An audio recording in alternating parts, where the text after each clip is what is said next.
नमस्कार, मैं हूं प्रज्ञा। बिहारी न्यूज में आपका स्वागत है। आज है 23 जनवरी, दिन सोमवार। खबरों की ओर बढ़ने से पहले एक नजर सुर्खियों पर। राज्य के पशुपालकों को मिलेगा प्रशिक्षण। स्कूल में बच्चों को लड़का लड़की से नहीं कर पाएंगे संबोधित। अपनी मांग को लेकर एसटीईटी अभ्यर्थी भैंस लेकर पहुंचे राजद ऑफिस। बीजेपी में शामिल होने की अटकलों पर उपेंद्र कुशवाहा का जवाब। आईसीसी ने 2028 ओलंपिक के लिए 6 टीमों की स्पर्धा कराने की सिफारिश की। अब चलिए बढ़ते हैं बिहार के अब तक की 25 बड़ी खबरों की ओर विस्तार से। जीविका में 71 पदों पर आई वैकेंसी। जीविका में रोजगार को लेकर एक अच्छी खबर है। बता दें कि 71 पदों पर नियुक्ति निकाली गई है, जिसके लिए आवेदन करने की अंतिम तिथि 28 जनवरी 2023 तक निर्धारित की गई है। वहीं इसमें चयनित होने के बाद अभ्यर्थी से पैनल इंटरव्यू लिया जाएगा, जिसके लिए तारीख 28 जनवरी से 2 मार्च तक निर्धारित की गई है। इस वैकेंसी से जुड़ी हुई और भी जानकारी लेने के लिए अभ्यर्थी आधिकारिक वेबसाइट www.brlps.in पर जाकर चेक कर सकते हैं। इसमें आवेदन करने के लिए आयु सीमा 30 वर्ष की निर्धारित की गई है। राज्य के पशुपालकों को मिलेगा प्रशिक्षण। राज्य में रोजगार को बढ़ावा दिया जा सके, इसके लिए पशुपालन एवं मत्स्य संसाधन विभाग के द्वारा चालू वित्तीय वर्ष 2022-23 में पशुपालकों को कौशल विकास मिशन में पंजीकृत प्रशिक्षण प्रदाता संस्थानों के माध्यम से प्रशिक्षण देने की योजना बनाई गई है। इसके तहत चालू वित्तीय वर्ष 2022-23 मई 1650 पशुपालकों को प्रशिक्षण दिया जाएगा। इसके तहत चालू वित्तीय वर्ष 2022-23 में 1650 पशुपालकों को प्रशिक्षण दिया जाएगा, जिनकी उम्र 15 से 59 वर्ष के बीच होगी। प्रशिक्षण के दौरान पशुपालकों को पशुधन सेवा प्रदाता, ब्रॉयलर पोल्ट्री फार्म, बकरी पालन, कृत्रिम गर्भाधान तकनीशियन, डेयरी किसान, उद्यमी जैसे कई चीजों से जुड़ी बातों का प्रशिक्षण दिया जाएगा। वहीं पशुपालकों को 80 घंटे का प्रशिक्षण दिए जाने के बाद प्रमाण पत्र भी दिया जाएगा। बिहारी बर्थडे स्पेशल में आज हम बात करेंगे संदीप दास के बारे में। संदीप दास का जन्म आज ही के दिन 1971 में हुआ था। यह एक भारतीय तबला वादक और संगीतकार जो वर्तमान में बोस्टन, मैसाचुसेट्स, संयुक्त राज्य अमेरिका में स्थित है। सिल्क रोड एसेंबल, सिंग मी होम के लिए यो-यो मा के साथ उनके सहयोग ने 59वें ग्रैमी अवार्ड्स 2017 में सर्वश्रेष्ठ विश्व संगीत एल्बम के लिए ग्रैमी पुरस्कार जीता। इससे पहले उन्हें 2005 और 2009 में 2 बार ग्रैमी अवार्ड के लिए नामांकित किया गया था। संदीप दास की रचनाएं संगीत की पश्चिमी और भारतीय दोनों शैलियों को प्रदर्शित करती है। उन्होंने पिछले कुछ वर्षों में साल मित्रा सहित कई रचनाओं की रचना की है। अब खनन को मिलेगा उद्योगों का दर्जा। राज्य सरकार की उद्योगों की प्राथमिक सूची में बदलाव करते हुए अब उसमें खनन आधारित उद्योगों को भी स्थान दिया जाएगा। बता दें कि अब राज्य सरकार खनन को उद्योग का दर्जा देगी और साथ ही खनन उद्योग लगाने वाले लोगों को उद्योगों को लगाने वाले लोगों की तरह प्रोत्साहन राशि सरकार की ओर से दी जाएगी। इसके लिए खान एवं भूतत्व विभाग के द्वारा मसौदा तैयार किया जा रहा है। मिली जानकारी के अनुसार जल्द ही इस संबंध में कैबिनेट में प्रस्ताव भेजा जाएगा और वहां से स्वीकृति मिलने के बाद इस पर अमल भी शुरू किया जाएगा। खनन को उद्योग का दर्जा मिलने से बिहार में बड़ी संख्या में निवेशक निवेश करने के लिए आकर्षित होंगे और इससे यहाँ के लोगों को रोजगार भी मिलेगी और साथ ही यहाँ आर्थिक गतिविधियां भी बढ़ेंगी। बताते चले कि खनन को उद्योग का दर्जा मिलने के बाद खनिज विकास निगम भी अपने स्तर से खनिज आधारित उद्योग लगाने के पहल की शुरुआत करेगी। बक्सर जिले के मंदिर से चोरी हुई मूर्ति मिली। चोरों का मनोबल इतना बढ़ चुका है कि वे अब मंदिरों में भी चोरी करने से बाज नहीं आ रहे हैं। मामला बिहार के बक्सर जिले के बड़का धकाई क्षेत्र में कृष्णा ब्रह्म थाना क्षेत्र का है। यहाँ चोरों ने देर रात में अष्टधातु के 4 मूर्तियों की चोरी की। बता दें कि इन मूर्तियों की कीमत करोड़ों में थी। ग्रामीणों को इस बात का पता तब चला जब वे सुबह में पूजा करने के लिए वहां पहुंचे। इसकी वजह से NH 84 को आक्रोशित ग्रामीणों ने जाम कर दिया था। SSP श्रीराज ने ग्रामीणों को भरोसा दिलाया था कि मूर्ति को जल्द ही ढूंढ लिया जाएगा। बता दें कि अब मूर्ति को बरामद कर लिया गया है। बता दें कि अष्टधातु के इन मूर्तियों को भोजपुर के पुलिस द्वारा एक कार की डिक्की से आरा छपरा के कोइलवर के समीप बरामद किया गया है तथा मूर्ति के साथ 4 गिरोह के सरगना को भी पकड़ लिया गया है। क्या DMCH के जमीन पर ही बनेगा एम्स? इन दिनों मुख्यमंत्री अपनी समाधान यात्रा पर है। दरभंगा के DMCH परिसर में बनने वाले एम्स को अब DMCH में नहीं बनाकर शहर के ही दूसरे स्थान पर बनाए जाने वाली बात को उन्होंने दरभंगा में अपनी यात्रा के दौरान साफ कर दिया था। इस घोषणा के बाद राजनीतिक गलियारे में कुछ लोग इस बयान से खुश हैं तो कुछ लोगों में से इसे लेकर थोड़ी नाराजगी भी देखी जा रही है। बता दें कि इसे लेकर राजद में खुशी का माहौल है तो बीजेपी में ठीक इसके उल्टे नाराजगी का माहौल है। वहीं इस बीच कांग्रेस प्रवक्ता प्रेमचंद्र मिश्र का बयान सामने आया है। उन्होंने कहा कि कोई कुछ भी कहे लेकिन एम्स DMCH वाली प्रस्तावित जमीन पर ही बनेगी। इस मामले को लेकर उन्होंने बिहार के उप मुख्यमंत्री और स्वास्थ्य मंत्री तेजस्वी यादव से बात करने के साथ साथ सदन में भी प्रश्न खड़े किए थे। प्रधानाध्यापक की परीक्षा में हुआ बदलाव। बिहार के सरकारी स्कूल में प्रधानाध्यापक की नियुक्ति के लिए ली जाने वाली परीक्षा के नियमों में शिक्षा विभाग के द्वारा बदलाव किया गया है। बता दें कि किए गए बदलाव के अनुसार अब कम अनुभव वाले भी माध्यमिक शिक्षक और उच्च माध्यमिक शिक्षक इस परीक्षा में शामिल हो सकते हैं। विभाग के द्वारा दी गई जानकारी के अनुसार पहले प्रधानाध्यापक के पद पर नियुक्ति के लिए माध्यमिक शिक्षकों को 10 वर्ष की सेवा एवं उच्च माध्यमिक शिक्षकों को 8 वर्ष की सेवा देना आवश्यक था, जिसे अब घटाकर माध्यमिक शिक्षकों के लिए 8 वर्ष तथा उच्च माध्यमिक शिक्षकों के लिए 4 वर्ष का अनुभव लेना आवश्यक कर दिया गया है। मालूम हो कि बिहार लोक सेवा आयोग यानी कि बीपीएससी के द्वारा हाल ही में इसी आधार पर आवेदन लेकर परीक्षा ली गई थी। बिहारी पर्यटन में आज हम बात करेंगे वैशाली के बारे में। वैशाली बिहार प्रांत के वैशाली जिला में स्थित एक गांव है। ऐतिहासिक स्थल के रूप में प्रसिद्ध यह गांव मुजफ्फरपुर से अलग होकर 12 अक्टूबर 1972 को वैशाली के जिला बनने पर इसका मुख्यालय हाजीपुर बनाया गया।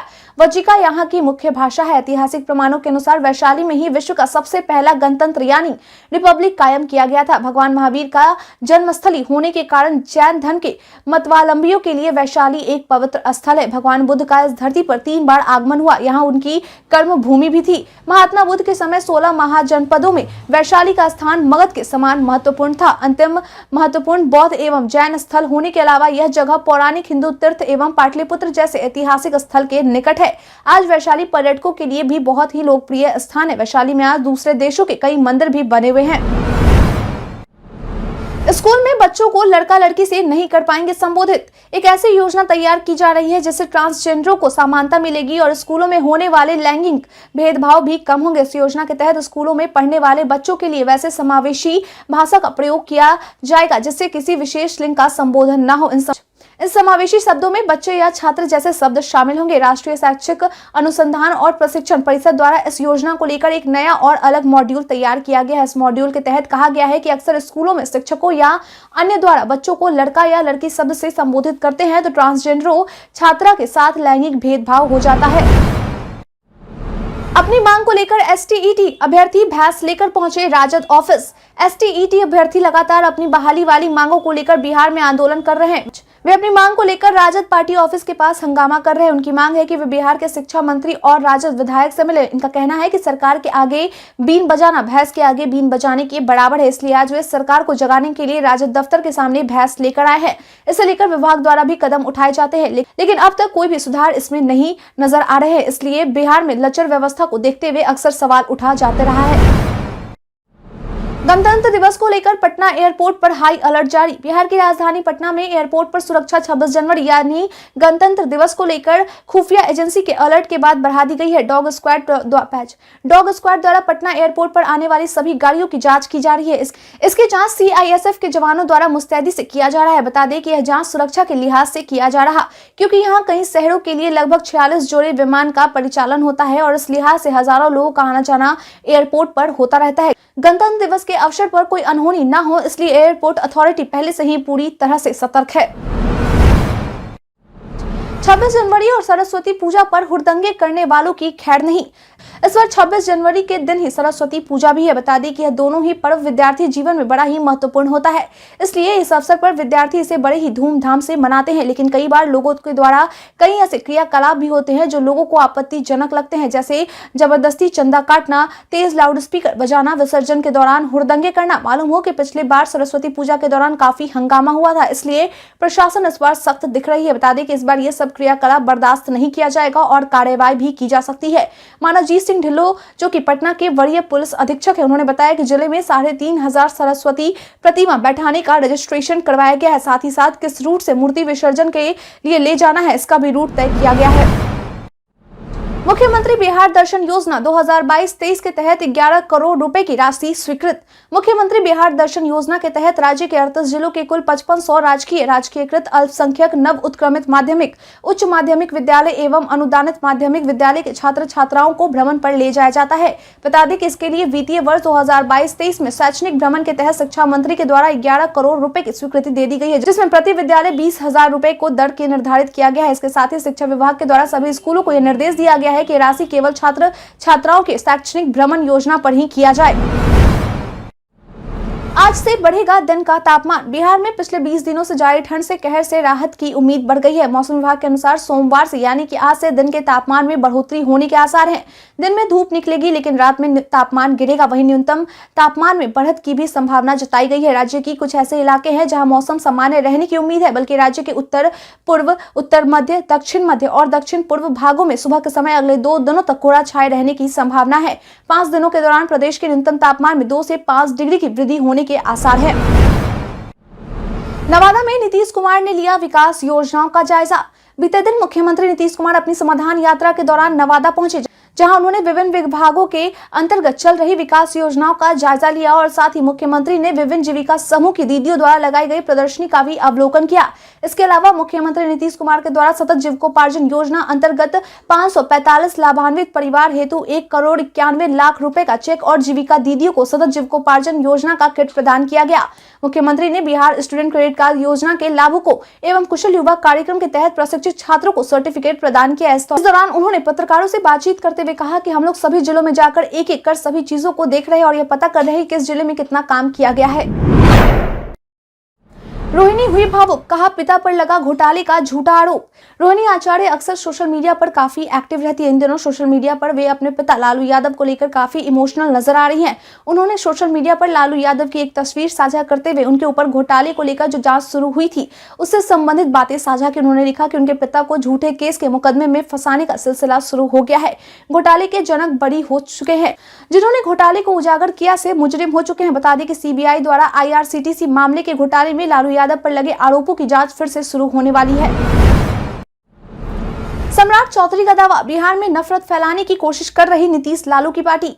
सम्राट चौधरी जो कि बिहार विधान परिषद में नेता प्रतिपक्ष, उन्होंने महागठबंधन नेताओं के जहरीले बयान पर हमला किया है। उन्होंने कहा है कि जदयू और राजद जातीय विद्वेष और धार्मिक उन्माद फैलाने की बिहार में साजिश रच रहे हैं। वोटों के ध्रुवीकरण और तुष्टीकरण की नीति को सत्ता के हिस्सेदारों द्वारा इन छोटे बड़े भाइयों की साजिश अगड़े और पिछड़े की भावना को उभार कर बिहार में भाईचारे के माहौल को विद्वेषपूर्ण बनाना है। साथ ही साथ उन्होंने यह भी कहा कि राजद जदयू के नेता इस तरह के विवादित और नफरत फैलाने वाले बयान नीतीश और तेजस्वी यादव के सह पर ही दे रहे हैं।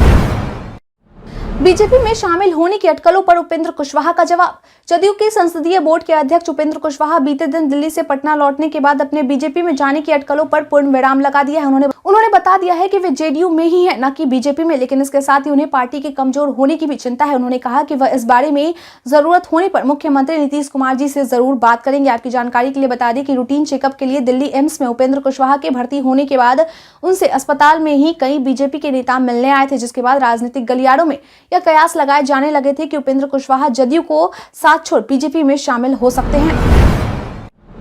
राजस्व मंत्री पर बोले जदयू नेता नीरज कुमार। जदयू के प्रमुख प्रवक्ता और विधान पार्षद नीरज कुमार के द्वारा राजद कोटे से नीतीश कुमार की कैबिनेट में राजस्व मंत्री आलोक मेहता के विवादित बयान को लेकर अपनी प्रतिक्रिया दी गई है। बता दें कि नीरज कुमार ने कड़े शब्दों में कह दिया है कि आलोक मेहता के पास इतिहास का ज्ञान नहीं है। इस तरह की बयानबाजी देने से पहले वह उसकी जानकारी हासिल कर ले। अगर हमारे पूर्वजों को कोई अपमानित करता है तो यह हम बिल्कुल भी बर्दाश्त नहीं करेंगे।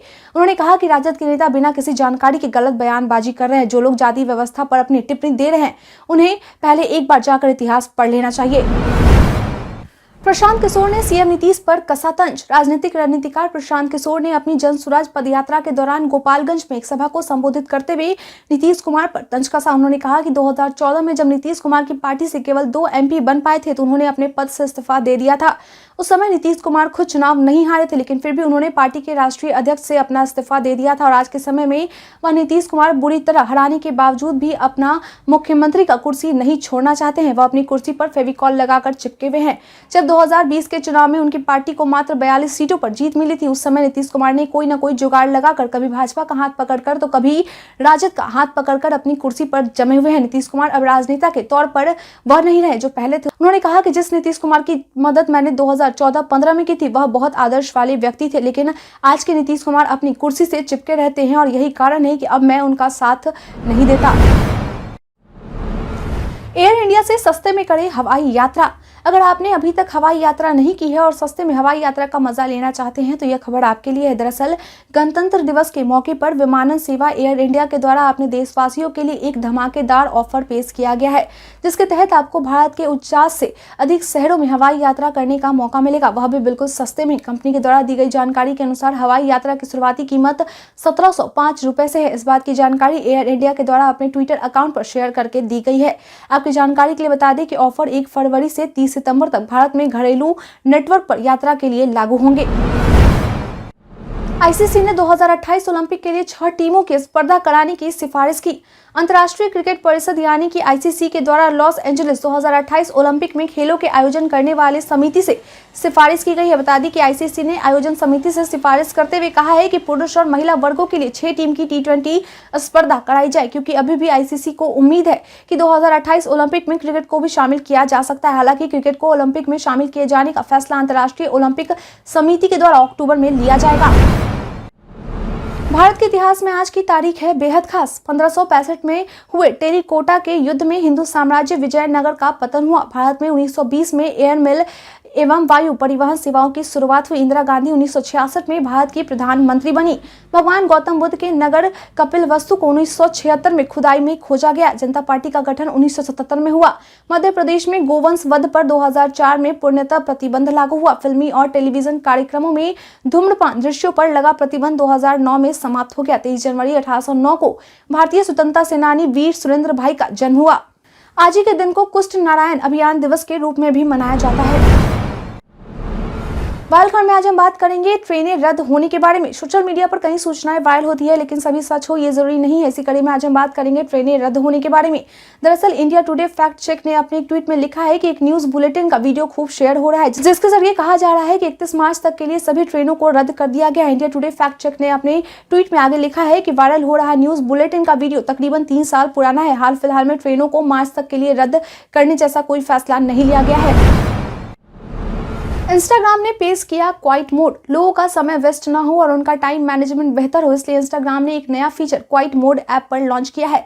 इसके तहत लोग अपने आप को बेहतर तरीके से व्यवस्थित रख पाएंगे। क्वाइट मोड के जरिए यूजर्स इनकमिंग अलर्ट को साइलेंट और डायरेक्ट मैसेज या डीएम को ऑटो रिप्लाई कर सेट कर पाएंगे। इस तरह ये फीचर आपको ऐप से दूरी बनाए रखने में मदद करेगा और आप दूसरे कामकाज में कॉन्सेंट्रेट कर पाएंगे। जैसे ही आप इस फीचर को ऑन करेंगे तो आपको नोटिफिकेशन मिलना बंद हो जाएंगे, जिससे आपका ध्यान मोबाइल की तरफ नहीं जाएगा। क्वाइट मोड ऑन करने के बाद अगर कोई व्यक्ति आपको मैसेज करता है तो उन्हें ऑटोमेटिक रिप्लाई हो जाएगा कि आपका अकाउंट अभी क्वाइट मोड में है। बीते दिन हमारे द्वारा पूछे गए सवाल का आप लोगों में से बहुत लोगों ने अपना जवाब हमें हमारे कमेंट सेक्शन बॉक्स में लिख कर दिया था। जिन्होंने हमारे द्वारा पूछे गए सवाल का जवाब दिया है उनके नाम है कुश कुमार यादव, रंजीत मिश्रा, अनवर करीम खान, शंकर मुखिया, नैन प्रकाश यादव, जीवनाथ मंडल, कन्हैया कुमार, नुसरत बनो, मृत्युंजय कुमार, दीपक कुमार, कुमारी संजना, उमेश ऋषिदेव, रंजीत सिंह। इसके साथ ही बढ़ते हैं आज के सवाल की ओर। आज का सवाल है सरस्वती पूजा को लेकर आपके क्षेत्र में क्या तैयारियां चल रही है? आप अपना जवाब हमें हमारे कमेंट सेक्शन में लिखकर जरूर बताएं। आज के लिए इतना ही। बिहार के तमाम खबरों के साथ बने रहने के लिए देखते रहें बिहारी न्यूज। और साथ ही अगर आप यूट्यूब से देख रहे हैं तो चैनल को सब्सक्राइब करना और अगर आप फेसबुक से देख रहे हैं तो पेज को फॉलो करना ना भूलें। धन्यवाद।